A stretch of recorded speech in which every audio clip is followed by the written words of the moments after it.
வணக்கம். ஒகேனக்கல் காவேரி உபரி நீர் திட்டத்தை செயல்படுத்த கோரி பாமக சார்பில் இந்த அரை நாள் கடையெடுப்பு போராட்டம் நடைபெற்று வருகிறது.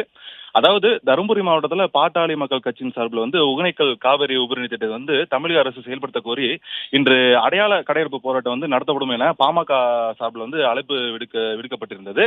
அதன்படி இன்று காலை 6 மணி முதல் மதியம் 12 மணி வரை அடையாள கடையெடுப்பு போராட்டத்தில் வணிகர்களும் ஈடுபட்டு வருகின்றனர். மேலும் ஒகேனக்கல் காவேரி உபரிநீர் திட்டத்தை செயல்படுத்த கோரி நடைபெறும் இந்த அரை நாள் கடையெடுப்பு போராட்டத்துக்கு பொதுமக்களும் வணிகர்களும் முழு ஆதரவோடு போராட்டத்தில் ஈடுபட்டு வருகின்றனர்.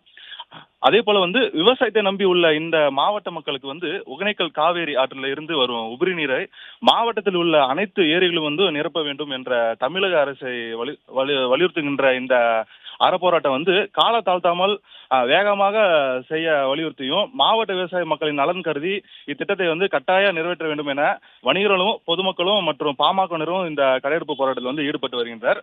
மேலும் தருமபுரி நகரப்பகுதியில் மற்றும் நாங்குரோடு முக்கிய சாலையில் பாதுகாப்பு பணியில் போலீசார் ஈடுபட்டுள்ளனர். விவரங்களுக்கு நன்றி குரு பிரசாத்.